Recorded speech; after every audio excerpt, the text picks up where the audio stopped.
First, get up silently.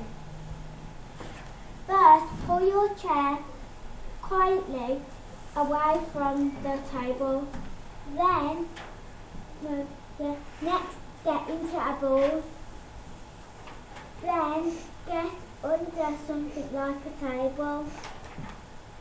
Then, cover your neck and eyes. Last but not least, hold the leg of the table tightly. Next, just don't move a muscle.